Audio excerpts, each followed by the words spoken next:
Abram a palavra de Deus no livro do Evangelho de Lucas. Evangelho de Lucas, capítulo 4.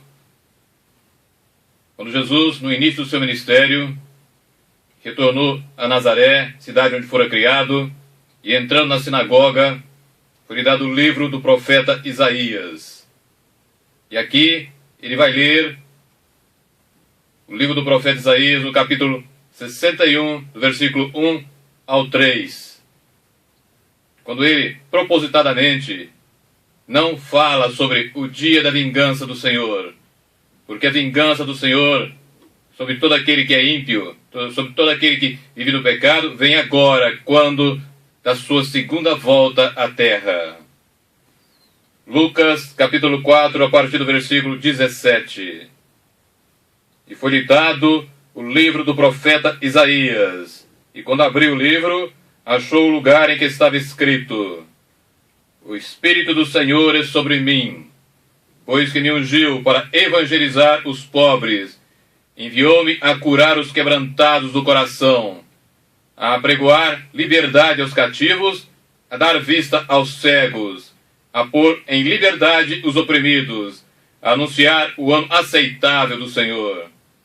E cerrando o livro, e tornando a dá-lo ao ministro, assentou-se. E os olhos de todos na sinagoga estavam fitos nele. Então começou a dizer-lhes: Hoje se cumpriu esta escritura em vossos ouvidos. Jesus, como verdadeiro Deus, veio também como verdadeiro homem. E aqui nós lemos logo no início do seu ministério que ele já disse que necessitava totalmente do Espírito Santo, que ele estava na dependência do Espírito Santo. Ele, como homem verdadeiro, viveu, ele falou, ensinou, pregou, curou e libertou através do poder do Espírito Santo. E assim todos nós também devemos ser, se de fato somos verdadeiros cristãos. Jesus, por inúmeras vezes no Evangelho, diz: Aquele que tem ouvidos, ouça o que o Espírito diz. E também, no capítulo 2 e no capítulo 3 do livro de Apocalipse, quando das 7 cartas às 7 igrejas da Ásia, quando termina cada uma delas, ele diz assim: O que tem ouvidos, ouça o que o Espírito diz às igrejas. Portanto, tudo na dependência do Espírito Santo. E da mesma forma, quando ele vai dar a doutrina tão esquecida atualmente, que é com certeza a mais importante de todas, a doutrina da regeneração, do novo nascimento, quando ele diz para Nicodemos, no capítulo 3 do Evangelho de João, do versículo 3 ao 6, ele vai dizer exatamente da ação do Espírito Santo, quando ele diz que aquele que não nascer de novo, que aquele que não nascer do Espírito e da água, não entrará no reino de Deus, e nem ao menos o verá. Jesus, durante todo o seu ministério, repito, viveu como um homem perfeito na dependência única e exclusiva do Espírito Santo. E ele, falando sobre o Espírito Santo, sobre o envio que ele daria do Espírito Santo, no capítulo 14 do Evangelho de João, no versículo 26, assim também, novamente, no capítulo 15 e no versículo 26, ele diz que o Espírito viria, que era o Espírito da verdade, o Consolador, assim como ele, mas um outro como ele, para ensinar toda a verdade, para glorificar a ele, para testificar dele. Portanto, o Espírito Santo vem para testificar a Jesus, vem para glorificar a Jesus, vem para ensinar a todo aquele que dele depende todas as coisas. O Espírito Santo é mais do que essencial para a vida de todo aquele que se diz cristão. Acompanhe comigo agora, onde nós vamos ler no Evangelho de João, no capítulo 16, no versículo 8 ao 11, quando Jesus diz sobre o ministério fundamental do Espírito Santo. Acompanhe agora. Ele diz assim, no versículo 8, e quando ele vier, ou seja, quando o Espírito Santo vier, convencerá o mundo do pecado, da justiça e do juízo. E continua, do pecado porque não crê em mim, da justiça porque vou para meu Pai e não me vereis mais, e do juízo porque já o príncipe deste mundo está julgado. Pecado. Todo aquele que não crê em Jesus Cristo, que não se arrepende dos seus pecados, que não tem a convicção viva dos seus pecados e se converte ao cristianismo, ao verdadeiro cristianismo, ao verdadeiro ensino de Cristo e, portanto, crê nele, depende dele, não tem o Espírito Santo. Pois é o Espírito Santo, como eu acabei de dizer, que nos faz nova criatura. É o Espírito Santo que nos faz crer em Jesus Cristo como Filho de Deus, que é a segunda coisa da justiça. É o Espírito Santo que convence ao mundo, ao homem, que Jesus é o Filho Santo de Deus. É o único, é o Senhor de tudo e de todos. E do juízo, porque o príncipe deste mundo, ou seja, Satanás, foi julgado e condenado quando na cruz. E do juízo do mundo, de Deus sobre o mundo, que virá agora no tempo do fim. Por isso, este é o tríplice ministério fundamental do Espírito Santo, convencer o homem ou o mundo do pecado, do juízo e da justiça. Por isso é necessário nos voltarmos para Ele, reconhecermos que sem Ele nós não podemos nada. Nós nada podemos fazer de bom se não for na dependência única e exclusiva do Espírito Santo. Por isso Jesus, antes de subir aos céus, quando estava dando as suas últimas instruções aos apóstolos, em Lucas 24, 49, assim como também no livro de Atos, capítulo 1, versículo 4, ele diz para que eles permanecessem em Jerusalém, para que não fizessem nada, não abrissem a igreja, não fizessem absolutamente nada, até que a promessa do Pai, ou seja, até que o Espírito Santo viesse sobre eles. Eles então deveriam ficar em Jerusalém, até que a promessa fosse cumprida, até que a promessa do Pai viesse sobre eles. E no versículo 5 do primeiro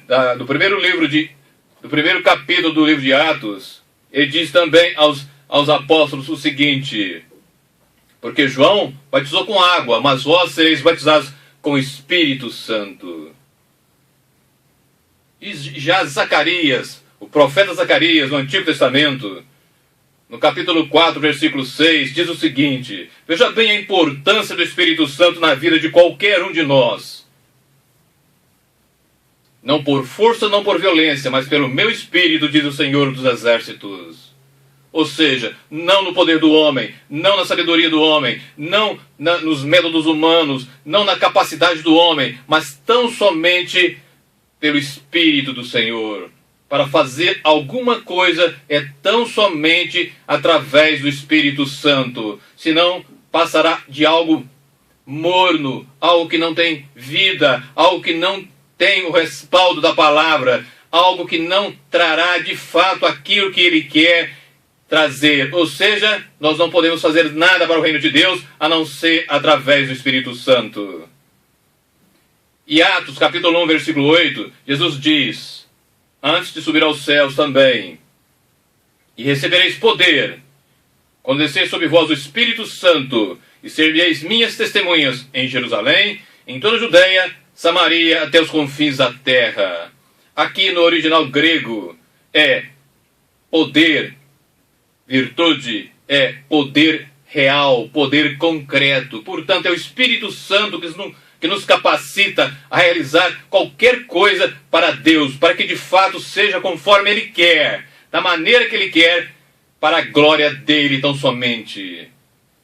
E assim nós vemos que aqueles que permaneceram em obediência a Ele, em oração, no cenáculo, 10 dias depois, como nós lemos no livro de Atos, capítulo 2, do versículo 1 ao 4, receberam o Espírito Santo, foram cheios do Espírito Santo. E de tal maneira eles foram que Pedro, quando realizou o seu primeiro sermão, aqueles que lá estavam, que ouviram, e nós lemos isso em Atos 2, versículo 37 e 38, eles compungiram-se em seus corações, ou seja, contristaram, tiveram a convicção de pecado, e se voltaram para eles, para os apóstolos, perguntando: irmãos, o que nós faremos? E Pedro e os apóstolos dizem: arrependei-vos dos vossos pecados, para que vocês sejam batizados no nome de Jesus Cristo, e recebereis o dom do Espírito Santo. Veja bem, e não é só para eles, é para todos nós que cremos, para todos aqueles que de fato são verdadeiros cristãos, que se convertem, que se arrependem dos seus pecados e voltam para Deus e acolhem a palavra viva do Deus vivo. Por isso nós precisamos, como nunca, ver isso, porque o Espírito Santo, se você lê o livro de Atos, é uma presença constante na igreja de Atos. Constantemente ele estava protegendo, orientando, conduzindo, seja através de Pedro, seja através de Paulo, de Estevão, de Filipe. Todos eles recebiam do Espírito Santo a confirmação daquilo que falavam através dos sinais, através dos prodígios, através dos milagres, que era como que uma estratégia de Deus para autenticar aquilo que foi pregado, aquilo que foi ensinado. E agora, acompanhe você comigo na carta aos Romanos, capítulo 8. A carta aos Romanos, no capítulo 8, traz uma teologia profunda sobre o Espírito Santo. Por isso eu quero compartilhar alguma coisa com os irmãos que estão aqui. E com todos vocês que vão me ver. Carta aos Romanos, capítulo 8, a partir do versículo de número 9. Veja bem, olha o que a palavra de Deus nos ensina. Vós, porém, não estáis na carne. Veja bem, se você é realmente um cristão verdadeiro, você não vive segundo a carne, você não vive na prática contínua do pecado. O pecado tem que ser um acidente na vida de um cristão. Vós, porém, não estáis na carne, mas no Espírito Santo. Se é que o Espírito de Deus habita em vós. Novamente, se. Portanto, se você é realmente um cristão, você não está na carne, você está segundo o Espírito, porque ele habita em você. Mas se alguém não tem o Espírito de Cristo, esse não é dele. Ele pode dizer ser, mas não é de Cristo, não é de Deus. E se Cristo está em vós, o corpo, na verdade, está morto por causa do pecado, mas o Espírito vive por causa da justiça. E ele continua: e se o Espírito Santo daquele que dos mortos ressuscitou a Jesus habita em vós, aquele que dos mortos ressuscitou a Cristo também vivificará o vosso corpo mortal pelo Espírito Santo que em vós habita. De maneira que, irmãos, somos devedores não à carne, para viver segundo a carne. Porque se viverdes segundo a carne, morrereis. Mas se pelo Espírito mortificardes as obras do corpo, vivereis. E ele termina o seu raciocínio dizendo, no versículo 14, porque todos os que são guiados pelo Espírito de Deus, esses são filhos de Deus. Eu vou repetir. Porque todos os que são guiados pelo Espírito de Deus, esses são filhos de Deus. Veja bem o ensinamento. O Espírito Santo é algo poderoso. É a terceira pessoa da Trindade. E ele quer estar conosco numa intimidade profunda a cada dia, a cada momento, mais intimamente conosco, nos protegendo, orientando e conduzindo nessa terra. Para que de fato façamos a vontade do Pai e glorifiquemos a Jesus Cristo. E não podemos deixar de falar o que está na primeira carta aos Coríntios, capítulo 12. 12, do versículo 7 ao versículo 11. Quando das manifestações do Espírito Santo, ou os dons espirituais. Porque a palavra de Deus diz assim, capítulo 12, da primeira carta aos Coríntios, do versículo 7 ao 11. Mas a manifestação do Espírito é dada a cada um para o que for útil. Para o que for útil. Aí ele continua. Porque a um pelo Espírito é dada a palavra de sabedoria, a outro a palavra da ciência, do conhecimento, da revelação. Pelo mesmo Espírito, a outro a profecia, a outro os dons de curar, a outro o poder de realizar maravilhas, a outro a fé. A fé, não esta fé que você crê ao atravessar a rua, mas não, a fé poderosa, a fé que procede do Espírito Santo, o dom da fé. E ainda, a variedade de línguas, a oração em línguas, a interpretação das línguas e a interpretação o discernimento dos Espíritos. Esses são os 9 dons relatados ou alistados na primeira carta aos Coríntios, capítulo 12, do versículo 7 ao 11. E no final, no versículo 11, ele diz o seguinte, veja bem. Mas um só e o mesmo Espírito Santo opera todas essas coisas. Agora guarde isso no seu coração. Repartindo particularmente a cada um como quer. É soberania de Deus. É Deus que dá. Não é o homem que tem. É Deus que dá. E cada um é responsável pelos dons que Deus dá. Porque ninguém tem merecimento algum nos dons que Deus dá. E a maneira correta de usar os dons espirituais não é essa que você vê na grande maioria daqueles que se dizem cristãos atualmente, que estão fazendo verdadeiras abominações e aberrações em nome de Deus, em nome do Espírito Santo. Quando o Espírito Santo não está presente na vida de cada um deles, não está presente nessas igrejas que dizem ser de Cristo, mas não são. Mas não são. E a maneira correta, como eu disse, é vivendo esses dons, aplicando esses dons, conforme Paulo ensina no capítulo 13, segundo o caminho do amor, e vivendo o verdadeiro amor. O amor que está tão bem descrito neste capítulo, e Jesus nos ensinou a vivê-lo. Por isso é necessário que nós estejamos vivendo isso e aplicando na nossa vida. Porque em Gálatas, capítulo 5, versículo 22, eu preciso ler isso para os irmãos para que vocês entendam uma coisa também. Gálatas, capítulo 5, versículo 22. Nós vamos ler aqui. Mas o fruto do Espírito Santo, isso que tem que estar no nosso caráter, na nossa personalidade, o fruto do Espírito é amor, gozo, ou seja, a alegria espiritual, a alegria no Espírito Santo, paz, longanimidade, paciência, benignidade, bondade, fé, mansidão, temperança. E ele termina dizendo, contra essas coisas não há lei. E no versículo 25 ele diz, se vivemos no Espírito Santo, andemos também no Espírito Santo. Este é o segredo.